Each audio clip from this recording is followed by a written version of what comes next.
साधु आवत देख के हंसी हमारी दे, माथे का ग्रह उतरा, नैनन बढ़ा सने।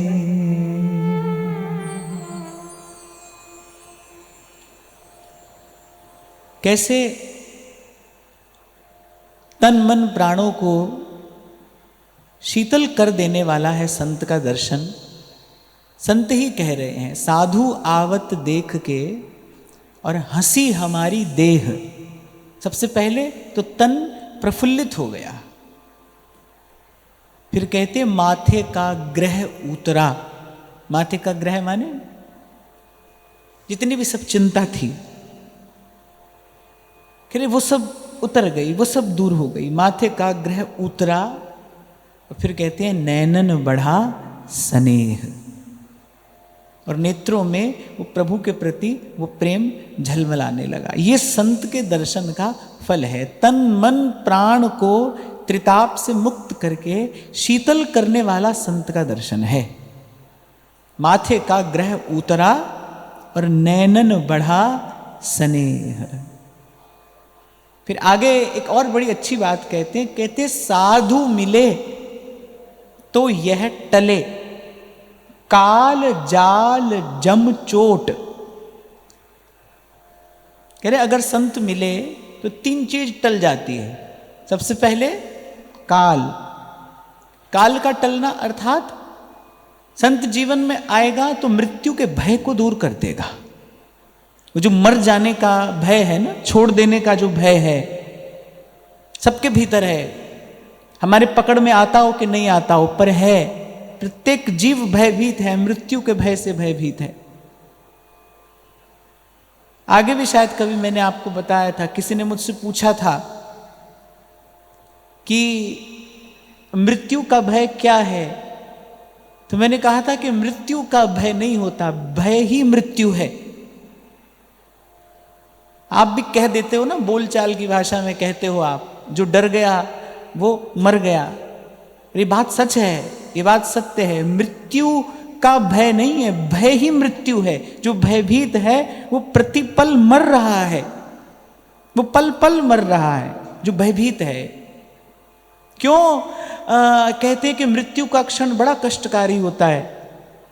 शास्त्रों में ऐसा, पुराणों में ऐसा लिखा है, पुराणों में ऐसी ऐसी कथाएं मिलती हैं कि अनेक अनेक बिच्छुओं के, सर्पों के डंक मारने जैसा कष्ट, पीड़ा जीव को होती है शरीर छोड़ते हुए। क्यों ऐसा ऐसा ऐसा कष्ट, ऐसी पीड़ा क्यों होती है? क्योंकि वो जो शरीर में आसक्ति है ना, वो छोड़ना नहीं चाहता है इसको, वो पीड़ित करती है। तो जो भीतर से भयभीत है वो किसी भी स्थिति में, किसी भी सुख सुविधा के अपने आसपास निकट होते हुए सुखी नहीं हो सकता। और संसार की कोई वस्तु आपको निर्भय कर नहीं सकती। आप देखोगे तो आप पाओगे कि बल्कि संसार की जो वस्तु है वो तो अपने साथ भय लेकर आती है। बहुत कीमती वस्तु आपके पास में आ जाए तो उसके साथ साथ भय भी आएगा, उसको संभाल के रखने की चिंता भी तो आएगी ना। सेठ लोग कहाँ रात को चैन से सो पाते हैं? वो सो नहीं पाते, नींद की गोली खाना पड़ता है, भूख नहीं लगती है, नींद नहीं आती है। क्यों? क्योंकि भय है, चिंता है। एक एक शब्द कहा जाए तो क्लेश है। संसार की उपलब्धि क्लेश लेकर आती है। इसीलिए कहा दुखालयम अशाश्वतम। इसीलिए संत कह रहे हैं भाई ये दुख का घर है। यहां प्रत्येक वस्तु दुख लेकर आती है, क्लेश लेकर आती है, भय। और मैंने तो इस संसार में अगर कभी किसी को निर्भय देखा है तो केवल साधु को देखा है, संत को देखा है। संत निर्भय होता है, निर्भय। और कई बार हमने चिंतन किया, बड़ी ऊंची स्थिति है, चेतना की बड़ी ऊंची स्थिति है निर्भयता, फियरलेसनेस। कल ही हम कह रहे थे कि इन संतों की वाणी गाने में ऐसा आनंद क्यों आता है, इन संतों के शब्दों में ऐसा आनंद क्यों है, क्योंकि उसी निर्भयता के धरातल पर खड़े होकर इन संतों ने ये सब कहा है, निर्भय होकर। अब मृत्यु का भी भय नहीं है। तो कह रहे संत मिले तो यह टले। सबसे पहले क्या क्या टलेगा? काल का भय, तेरे सेवक को पौ किच्छ नाही, जम न आवे नेड़े। भाव किच्छ नाही। वस्तु के खो जाने का भय नहीं है हमारे जीवन में, फिर व्यक्ति के खो जाने का भय होगा। भय तो है, जिसके साथ अहमता ममता है उसके खो जाने का भय तो है। इसलिए मैंने कहा कि हो सकता है आज पकड़ में नहीं आ रहा, ऊपर है, भीतर है, भीतर है, मान लेना चाहिए इसको। कभी कभी होता है ना, जब अचानक कोई प्रतिकूलता आकर खड़ी हो जाती है और भीतर से टूटने बिखरने लगते हैं हम, तब हमको खबर पड़ती है कि भाई कहां खड़े थे हम। फिर संत दूर कर देता है। गुरु ने काटी ममता मेरी, और बस ममता के बंधन के कटते ही वो ममता जन्य जितने क्लेश हैं, जिसमें भय एक है, वो भी दूर हो जाता है। तो सबसे पहले कहते काल, फिर कह रहे जाल। किसका जाल? माया का जो जाल है ना, ये जो मोह के बंधन में जो जीव बंधा है।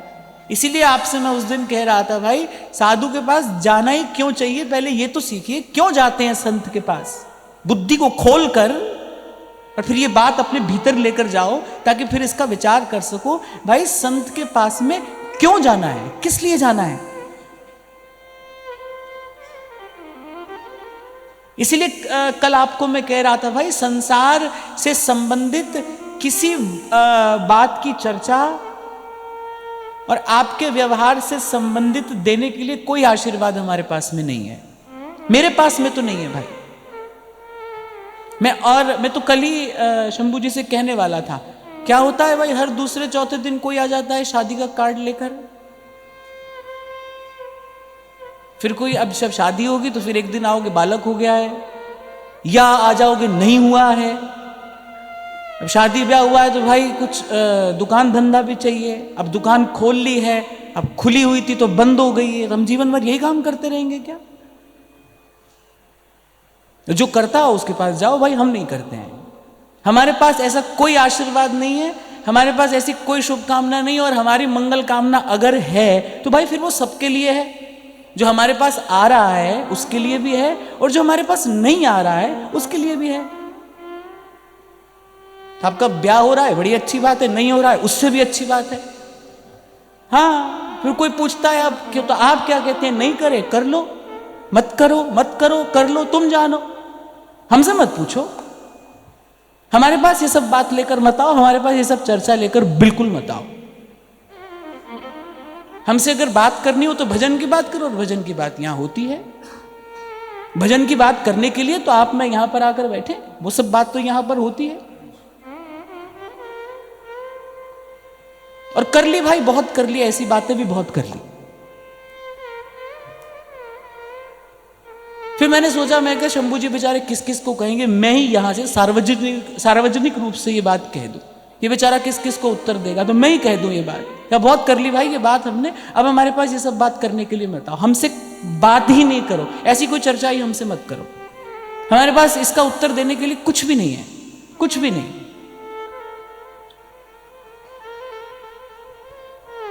होई ही जो राम रचि राखा, जो प्रभु ने रचा है भाई वो हो रहा है, हुआ है, होता रहेगा, और उसी होने में ही आपका मेरा हम सबका हित है, उसी होने में ही हमारा मंगल है। हमको अब मैं अपनी बात यदि करूं तो मुझे तो अब एक भी शब्द इसके लिए प्रयोग नहीं करना है, मुझे तो एक भी शब्द नहीं कहना है व्यवहार संबंधी किसी भी वार्ता के लिए। ठोकर खाते खाते यहां तक आए हैं भाई, नाम और धाम की कृपा से, गुरु चरणों की कृपा से अब हमको थोड़ा होश आया है, तो हमको तो भाई भजन करना है। आपको करना हो तो आप हमारे पास आइए, आपको करना हो तो आप हमारे साथ चलिए। नहीं तो जो आपको चाहिए वो भी संसार में बहुत दुकान है भाई, वहां पर मिल रहा है, हमारे पास नहीं है। तो यहां कह रहे हैं कि पहला काल और फिर कह रहे हैं जाल। साधु के पास इस जाल से मुक्त होने के लिए आया जाता है। और अगर सच्चा साधु है, अगर साधु ही है, तो साधु तो भाई बंधे को भी मुक्त करने वाला है।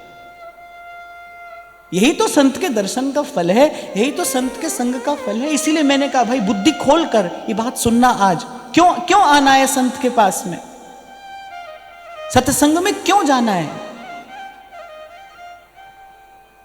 इसका परिणाम क्या होता है? आप जाते हो, आप कहते हो आशीर्वाद दे दो, वो बेचारा भी क्या करे, शिष्टाचार है, आशीर्वाद देना पड़ता है। अब प्रारब्धवशात परिस्थिति प्रतिकूल हो जाती है, आप कहते हो लो गुरुजी से आशीर्वाद लिया तो फिर ऐसा हो गया। अब गुरुजी बेचारे क्या करें? तो गुरुजी बेचारे ये करे कि जैसे हमारे व्यास जी कहते हैं, व्यास न देत असीस सराप। बोले ना किसी को आशीर्वाद देते, ना किसी के लिए कोई ऐसी वैसी बात कहते, कुछ नहीं कहते किसी के लिए, कुछ नहीं कहते। हुई ही जो राम रचि राखा, यही बात कहते हैं। और फिर मैंने कहा ना भाई बहुत कर लिया, अब तक बहुत व्यवहार कर लिया, हमने भी कर लिया। मैं आपकी बात क्या कहूं, अपनी बात ही कह रहा हूं। हमने भी बहुत कर लिया, अब और नहीं करना है, अब नहीं करना है। अब तो भावे कोई निंदो भावे कोई बंदो, गुण गोविंद जी रागास्या। जी मार्ग सब संत गया छे, जी मार्ग सब संत गया छे। वी मार्ग में जास्या, मीरा रंग लाग्यो नाम हरि। और रंग अटक परी, मीरा रंग लाग्यो नाम हरि। और रंग अटक परी। और भाई ऐसे भी बहुत सारे लोग होते हैं जो इस विषय के स्पेशलिस्ट होते हैं, विशेषज्ञ होते हैं। इस समय ऐसा आशीर्वाद देना, इस समय ऐसा आशीर्वाद देना। हमने भाई वो पुस्तक कभी पढ़ी नहीं, तो हमको उस विषय में कोई जानकारी भी नहीं है। ईमानदारी की बात तो ये है, हम उस विषय में कुछ जानते भी नहीं है, कहे क्या। मैं तो कोई बहुत शास्त्र पुराण पढ़ा नहीं हूं, मैं तो सिर्फ इन संतों की वाणी पढ़ता हूं, इन्हीं संतों की वाणी गाता हूं। और इन संतों की बात से एक बात समझ में आई, सांस सांस सिमरे गोविंद, मन अंतर की चिंत। इन संतों की बात से एक बात समझ में आ गई, चंगे आइया बुरे आइया, बाचे धर्म हदूर। करनी आपो आपनी, के नेड़े के दूर। सतनाम सतनाम सतनाम सतनाम। समझ में आ गई ये बात? जो जस करही सो तस फल चाखा। तो मैं तो कहता हूं भाई बहुत खुश हो, प्रसन्न हो तो भी भजन करो, नहीं हो तो भी भजन करो। कितनी भी प्रकार के प्रश्न आप हमसे पूछो, उत्तर में हमारे पास कहने को क्या है? एक आप सोचो, विचारो, ईमानदारी की बात हमारे पास में कहने के लिए क्या है? भाई भजन करो। सार की बात श्री कागभुसुंडी जी गरुड़ जी से कह रहे हैं। निज अनुभव सुनी कहूं खगेसा। गरुड़ जी को श्री कागभुसुंडी जी कह रहे अपना अनुभव बता रहे हैं हम आपसे। बुद्धिमान वही होता है, आप ही कहते हो ना, आपसे ही सुना है मैंने, आप ही लोगों से सुना है। भाई अक्लमंद को इशारा ही बहुत होता है। अब आप देख लो, आप बुद्धिमान हो या नहीं हो। बुद्धिमान हो तो संकेत ही पर्याप्त है, इशारा ही बहुत है। और इशारा संतों ने कर दिया। बिन हरि भजन न मिटहि कलेसा। लो, ये सार की बात है भाई। अब और क्या कहना है, क्या सुनना है? संतों ने तो सब वेद शास्त्र का निचोड़ आपके हाथ में दे दिया। दुखी हो, हाँ दुखी है, दुख से मुक्त होना चाहते हो, हाँ मुक्त होना चाहते हैं, तो लो भजन करो। ऐसा प्रश्न हो, वैसा प्रश्न हो, भीतर का हो, बाहर का हो, व्यवहार का हो, व्यापार का हो, भाई सबकी एक ही तो औषधि है। सब है रोग की औषध नाम। वो मेरे सारे दुखां दा दारू, एक पूरी राम नाम। कोई दुख काल लेकर आता है, कोई दुख कर्म लेकर आता है, कोई दुख प्रारब्ध लेकर आता है, पर सब दुखों की औषधि क्या है? सब दुखों से मुक्त होने की विधि क्या है? सब है रोग की औषध नाम। साधु होगा तो भाई यही बताएगा।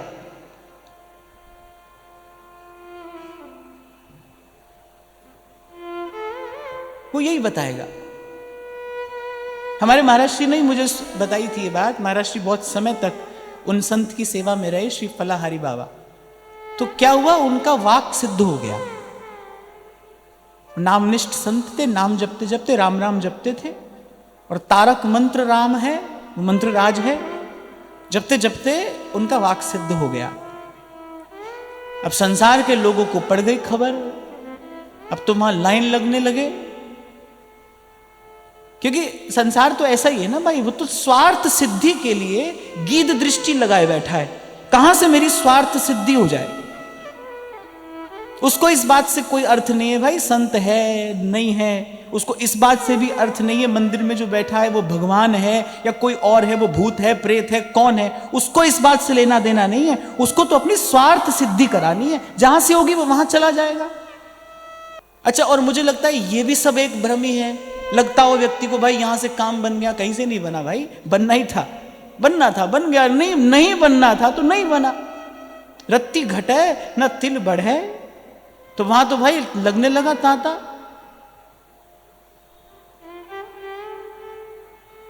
साधु को भाई अनेक अनेक जतन करके अपने आप को बचा कर रखना पड़ता है संसार से। संसार का मिलना कोई कठिन बात है? बिल्कुल भी नहीं भाई, बिल्कुल भी नहीं। अगर कोई सोचे ना बहुत बड़ी भीड़ इकट्ठी कर ली मैंने और ये बहुत बड़ी उपलब्धि है, कुछ भी नहीं भाई, ये तो बहुत बड़ा भ्रम है। भीड़ मिलना उपलब्धि नहीं है, भीड़ से अपने आप को बचा कर रखना ये उपलब्धि है। अपने आप को बचा कर रखे इस संसार की भीड़ से, तब तो शूरवीर है। पर भीड़ में भीड़ हो जाना ये कोई बहुत बड़ी उपलब्धि नहीं है। तो क्या होता था, कोई भी उनके पास आता था ना तो वो राम रक्षा स्तोत्र का पाठ करना आरंभ कर देते थे। जैसे ही कोई आकर बैठा वो शुरू कर देते थे, राम रामेति रमे रामे मनोरमे, राम रक्षा स्तोत्र का पाठ शुरू कर देते थे।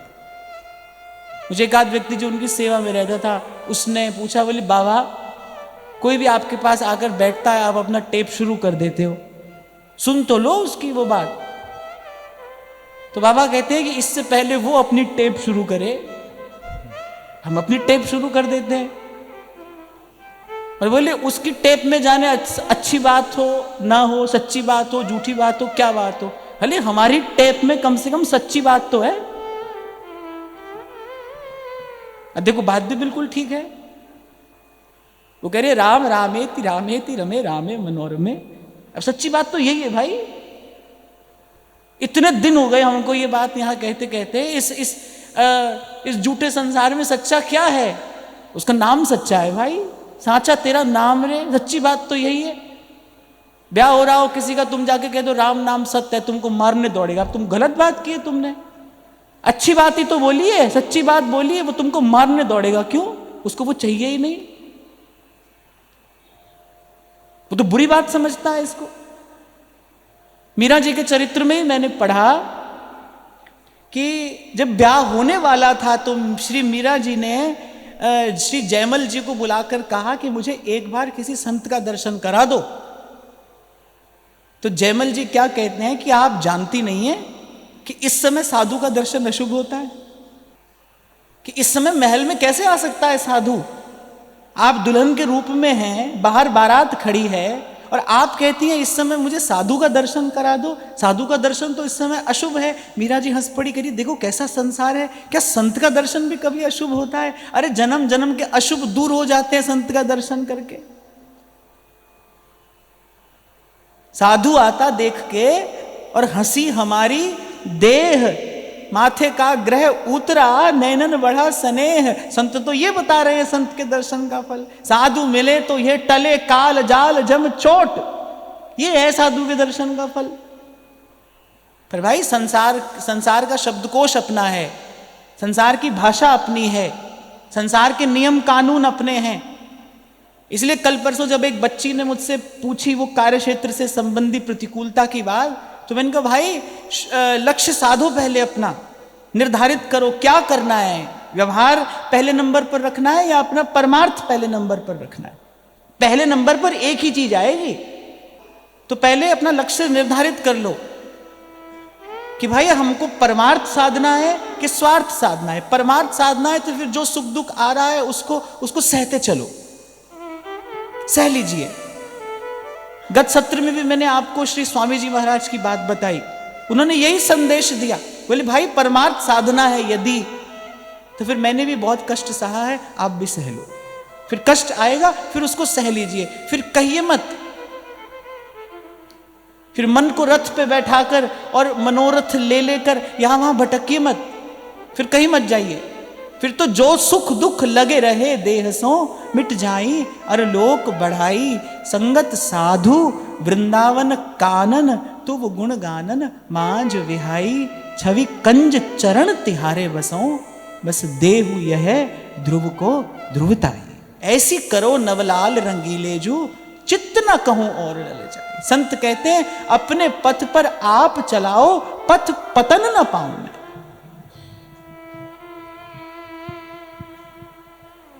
महाराज श्री आपने ही मुझे सुनाया था श्री फलाहारी बाबा जी की बात, कि जब उनका वाक सिद्ध हुआ तो उनके पास आने लगे लोग।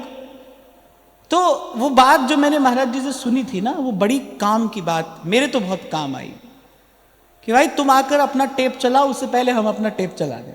नानक नाम चढ़दी कला, और तेरे पाणे सर्वत्र दा भला, सब सोहित निष्काम मति और वृंदावन विश्राम।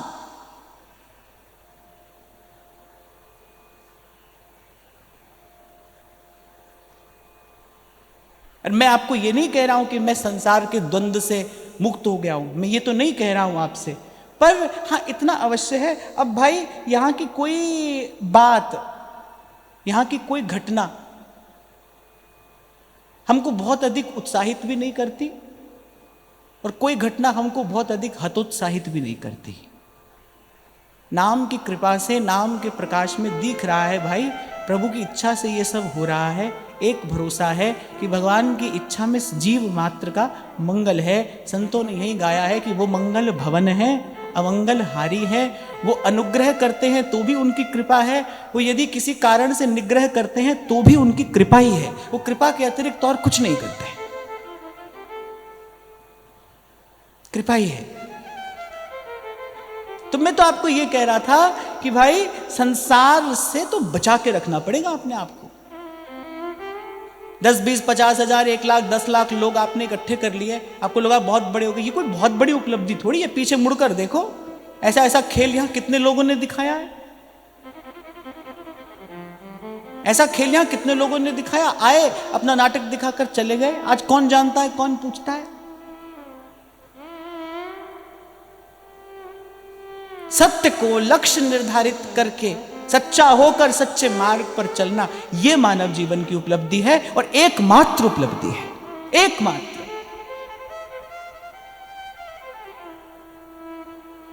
कल तभी हमने बहुत गाया कि दिन भर रे नजर भर देखे अजर अमर की निशानी। पूछा आज किसी ने मुझसे, बोले अजर अमर क्या है?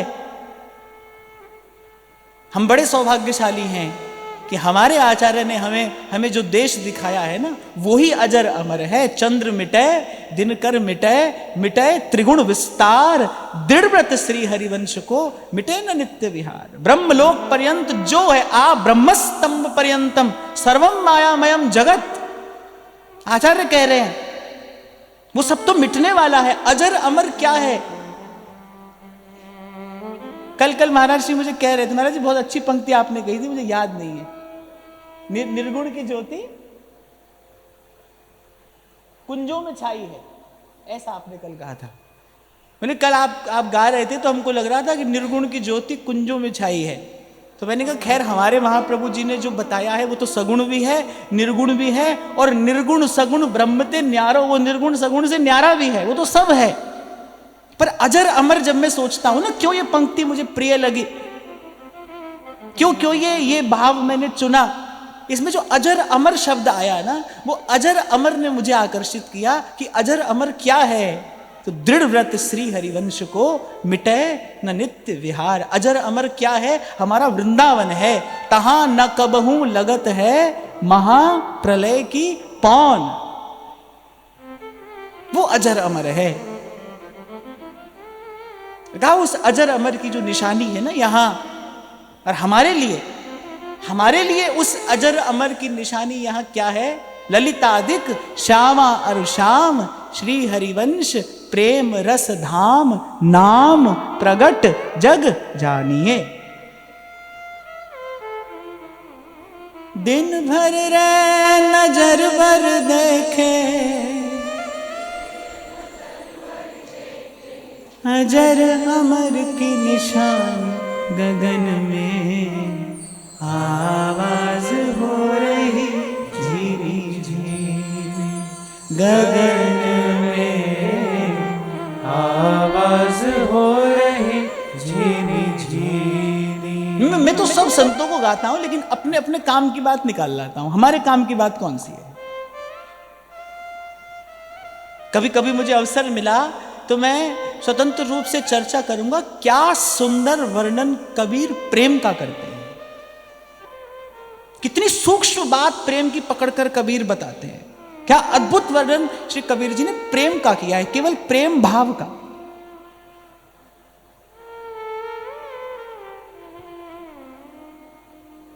तो ये दो पंक्तियां इसलिए चुनी मैंने। ये जो अजर अमर शब्द आया ना, इसने मेरे मन को खींचा कि अजर अमर कौन है? जो नित्य है वही तो अजर अमर है, जो नित्य है। और नित्य क्या है? नित्य विहार। ये वृंदावन की कुंजों में होने वाला जो ये नित्य विहार है ना, ये अजर अमर है। बाकी तो चंद्र मिटे, दिनकर मिटे, सूर्य चंद्रमा भी अमर नहीं है। और मिटे त्रिगुण विस्तार, बस त्रिगुण का जितना विस्तार है सब मिटने वाला है। प्रपंच बंच सब काल व्याल को खायो। हरि का नाम और हरि के संत, ये अजर अमर है। कई बार कहता हूं ना मैं, भक्त कभी भूतपूर्व नहीं होता, भक्त कभी पुराना नहीं होता। जैसे भगवान कभी पुराने नहीं होते ना, ऐसे भगवान का भक्त भी कभी पुराना नहीं होता, वो रोज नया है। कल हमने गाया तो आनंद आया ना। अब ऐसा थोड़ी आज गाएंगे तो आनंद पुराना हो जाएगा। तो जब जब गाएंगे तब तब आनंद है, और नया आनंद है, नवीन। नाम जब जब रटो तब तब नाम जन्य जो आनंद है वो नवीन ही तो है। कोई आंख खोलकर देखे तो कि ये घटना घट कैसे रही है, कोई इसका विचार तो करे। और विचार करना संत सिखाता है। इसीलिए मैंने आज आरंभ किया यहां से कि भाई संत के पास इसी सत्य वस्तु का विचार करने के लिए तो जाना है, यही तो सीखना है उससे। वहां जाकर भी व्यवहार की बात करोगे, यही तो सीखना है साधु से। तो कह रहे साधु मिले तो यह टले, मिले नहीं। साधु मिले तो यह मिले नहीं, साधु मिले तो यह टले। काल जाल और जम चोट। जम की चोट क्या है? वो जो अकाल मृत्यु है ना, काल फिरत सर साधे, ये जम की चोट है। भ्रमत फिरत है काल संग नित शीस पर। जैसे पारधी बाण लगाए रहता है ना, घात लगाए बैठा है वो, जरा सा बस वो मृग है जो हरिण है, वो जरा सा असावधान होता है और बस इतनी देर में वो अपना कार्य साध लेता है। भ्रमत फिरत है काल संग नित शीस पर। यह तन अति छिन भंग धुआं को धोर है, याते दुर्लभ काल न वृथा गवाइए। गाइए। याते दुर्लभ काल न वृथा गवाइए। ब्रजनागर नंदलाल सुनिस दिन गाइए। ब्रजनागर नंदलाल सुनिस दिन गाइए। संतों के कुछ शब्द अपने मन को पढ़ाने के लिए है, अपने मन को सुनाने के लिए। संतों की वाणी में कुछ बातें तो ऐसी हैं जो वस्तुतः प्रवचन उपदेश के लिए नहीं है, अपने मन को सुनाने के लिए है, बार बार सुनाने के लिए। बार बार कहिए मन से, याते दुर्लभ काल न वृथा गवाइए। दुर्लभ काल न वृथा गवाइए। ब्रजनागर नंदलाल सुनिस दिन गाइए। ब्रजनागर नंदलाल सुनिस दिन गाइए। अभी हम जयपुर में चर्चा कर रहे थे, किसी ने पूछा, प्रश्न पूछा, क्या है भगवान की माया? तो मैंने कहा बताओ, नाम जपने में कोई कष्ट है? नहीं है। गांठ से कुछ लगता है? नहीं लगता है। कोई परेशानी है? नहीं है। बोले फिर भी भगवान का नाम जप नहीं होता, ये भगवान की माया। कोई भी कष्ट नहीं है नाम जपने में। बताओ क्या कष्ट है? रटना ही तो है, जीभ से रटते ही तो जाना है, तोते के जैसे। केवल रटना है, कुछ खर्च नहीं होता। और मीरा जी तो कहती है, खर्चे न खूटे, चोर न लूटे। अरे तो धन ऐसा है कि दिन दिन बढ़त सवायो। पर फिर भी नाम का जप नहीं होता। ये माया श्री कृष्ण की मोयो सब संसार। इसी माया का संकेत करते हुए भगवान कहते हैं, मामेव ये प्रपद्यन्ते माया मेताम तरन्ति। जो मेरी शरण में आएगा वो इससे तरेगा, और जो मेरी शरण में आएगा उसको मैं कहाँ पहुंचा दूंगा? उसको मैं किसी सच्चे संत की चरण शरण में पहुंचा दूंगा। वहां जाकर जीव निर्भय हो जाएगा। साधु मिले तो यह टले। ये भी कह सकते थे कि हरि मिले तो यह टले। काल जाल जम चोट। पर संतों का अनुभव कुछ और है। संतों की वाणी बड़ी विचित्र है। वो तो कहते हैं, हरि तो कुटुंब जाल में घेरी। इसलिए कह रहे, संत मिले तो यह टले, काल जाल जम चोट। तिनकी संगत रहत जाति कुल मद सब नंसही। भगवान ने तो ब्राह्मण क्षत्रिय वैश्य बनाकर भेजा है, कुछ ना कुछ बनाकर भेजा है ना। ये जो कहा ना, जाति कुल मद सब नंसही। अपनी जो श्रेष्ठता का जो अभिमान है सबके भीतर होता है, हमारे सबके भीतर है। अच्छा देखो, ये कितनी विचित्र बात है। जो वस्तुतः श्रेष्ठ है, वास्तविक श्रेष्ठता निरभिमानता से आती है। जो वास्तविक श्रेष्ठता है, शास्त्र कहता है ना, विद्या ददाति विनयम। बोले विद्या ददाति विनयम। विद्या तो विनम्रता देती है। और 2-4 पोथी ज्यादा पढ़ लो तो व्यक्ति बोले बिना रह नहीं सकता। पंडित लोग लगे रहते हैं ना शास्त्रार्थ में। अगर आपने कभी देखा हो, काशी में शास्त्रार्थ होता, वो एक दूसरे की टांग खींचने में, एक दूसरे को पछाड़ने में लगे रहते हैं। उनको बड़ा आनंद आता है। पर वहां दूसरी ओर शास्त्र कह रहा है, भाई विद्या ददाति विनयम। विद्या तो विनम्रता देती है, झुक जाता है व्यक्ति। जैसे फलों से लदी डाली झुक जाती है, ऐसे ही जो वस्तुतः है, कुछ जानता है, कुछ जान गया है, वो तो विनम्र हो जाता है। तो जो वास्तविक श्रेष्ठता है वो तो निरभिमानता से ही आती है, निर्भिमानता के सहित आती है। और या फिर ऐसा कह लीजिए, वही वस्तुतः श्रेष्ठ है जो अभिमान रहित है। वही श्रेष्ठ है जो योग्य होते हुए भी, जो श्रेष्ठ होते हुए भी श्रेष्ठता के अभिमान से रहित है, वही श्रेष्ठ है। तभी तो गोस्वामी जी न्यौछावर होते हैं ये झांकी देखकर, प्रभु तरु तर कपिडार पर ते किए आप समान, तुलसी कहूँ न राम से, साहिब सील निधान।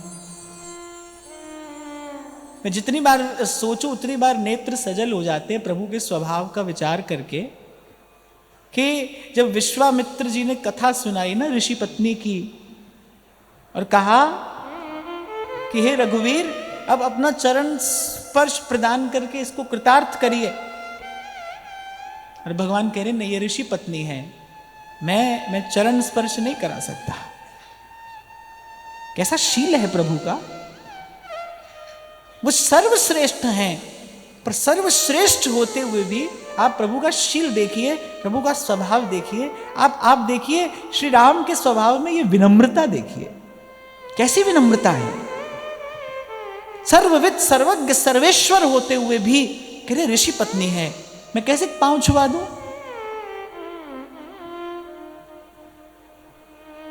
और मुझे तो लगता है कि यहां भी भगवान संतों को यश देना चाहते थे। विश्वामित्र जी के कहे ही आए, और फिर विश्वामित्र जी के आग्रह पर ही भगवान ने चरण स्पर्श किया। विश्वामित्र जी ने कहा नहीं, आपकी बात ठीक है, पर चरण तो आपको स्पर्श कराना ही पड़ेगा, चरण रज तो आपको इसे प्रदान करनी पड़ेगी। इसकी जड़ता दूर कौन करेगा। जीव की जो जन्म जन्म की जड़ता है, उसको दूर करने में अगर कोई समर्थ है तो केवल आपकी चरण रज ही तो समर्थ है। ये जो हमारे मन की जड़ता है, कौन दूर करेगा इसको, कैसे दूर होगी, कौन सी औषधि है। एक प्रभु की चरण रज ही तो है जिससे मन की जड़ता दूर होती है। इसलिए भक्त निरंतर प्रभु के चरणों का ध्यान करते हैं। प्रभु के चरणों का जो ध्यान है, महाप्रभु कह रहे हैं ना, राधा वल्लभ लाल को हृदय ध्यान मुख नाम। और शायद कभी हमने बड़े विस्तार से चर्चा की थी, जब राधा वल्लभ लाल का ध्यान करना है तो पहले पहले किसका ध्यान करना है, श्री चरणों का ध्यान करना है। मुख पर नाम और हृदय में चरणों का ध्यान, क्योंकि सुधा निधि में महाप्रभु जी ने स्पष्ट किया अनेक स्थानों पर। एक जगह तो यहां तक कहा कि जागृत स्वप्न सुषुप्तिषु स्फुरतु मेराधा पदाब्जत छटा, पदाब्जत छटा। अनेक अनेक स्थानों पर महाप्रभु श्री प्रिया जी के चरणों के स्मरण की बात करते हैं, क्योंकि जो मन की जड़ता दूर करने की जो युक्ति है वो तो चरणों का भजन है। श्री चरणों से बहता है कुछ ऐसा अमृत जो ये मन की जड़ता दूर करता है। कभी कभी इच्छा ना हो रही हो ना अपना नियम करने की, ये छोटा सा फॉर्मूला देता हूं मैं आपको। कभी कभी अपना नियम करने की भी इच्छा ना हो रही हो, कभी जड़ता आ जाए मन में, कुछ भी करने की इच्छा नहीं है, ऐसा लग रहा है कि मन बिल्कुल भाव रहित सा हो गया है, माला उठाने की भी इच्छा नहीं हो रही है। श्री जी के चित्रपट के सामने बैठकर बस कुछ देर उनके श्री चरणों को निहारना, वो चरण है ना, वो मन की जड़ता दूर करने वाले हैं। तो विश्वामित्र कह रहे हैं कि आप प्रभु, अगर आप भी अपना श्री चरण संस्पर्श नहीं प्रदान करेंगे, फिर जीव की जड़ता दूर कौन करेगा। आप ना नहीं कर सकते। और फिर उसके बाद की कथा तो सब जानते हैं, चरण छुआए और अहिल्या तारी। मुझे लगता है हाँ, ये हम सब की कहानी है। ये त्रेता में घटी कोई घटना मात्र नहीं है, ये तो जीव मात्र की कहानी है, हम सब की कहानी है। हम सब ही तो पाप के शाप से ग्रस्त होकर जड़ हुए पड़े हैं ना। आंख बंद करो, भीतर क्या है, अंधेरा है। वो ऋषि के आश्रम में भी क्या है, अंधकार है, नीरव, कोई नहीं आता वहां। भगवान ने यही तो पूछा कि इस स्थान पर ऐसी उदासी क्यों है, ऐसी नीरवता क्यों है यहां। हम देखें, हमारे भीतर ऐसी नीरवता ही तो है। अंधेरे के सिवा क्या है, और अंधेरे में कौन आते हैं, भूत प्रेत उत्पात करते हैं। ऐसे ही हमारे मन में भी बस ऐसे भीतर क्या है, ऐसे उत्पात करने वाले संकल्प ही तो हैं। इसलिए मैंने कहा ये त्रेता में घटी कोई घटना मात्र नहीं है, ये तो आपकी मेरी कहानी है।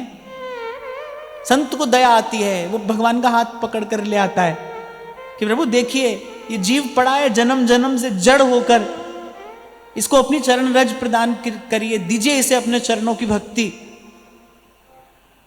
भगवान सकुचाते हैं, फिर संत आग्रह करता है कि आपको करना ही पड़ेगा। महाप्रभु आग्रह करते हैं श्री जी से कि ताते यह मर्याद राखनो, बीठल दास को अहो सींचनो, करना ही पड़ेगा आपको ये। क्यों सबने कहा, स्वयं भगवान कह रहे हैं मोते अधिक, क्यों इसीलिए कह रहे हैं। भगवान तो भाई अपनी मस्ती में मस्त हैं, वो तो अपने आनंद में मगन है, उनको तो उनके जैसा फकीर कोई नहीं है, उनको तो न लेना है न देना है, उनको न लेना है न देना है। मंदिर में कोई उनकी सेवा करे तो भी मुस्कुराते हैं, नहीं करे वो तो भी मुस्कुराते हैं। प्रभु तो सदा ही मुस्कुराते हैं। हम प्रसन्न हो जाते हैं ना, ठाकुर जी मुस्कुरा रहे हैं, अरे भाई वो तो सदा ही मुस्कुरा रहे हैं। ये देखो हमारे मन की कली खिल रही है कि नहीं। वो जो हमारे मन की कली है ना, मन की कली खिल जाए, हमारे मन की कली खिल रही है कि नहीं, ये देखना चाहिए।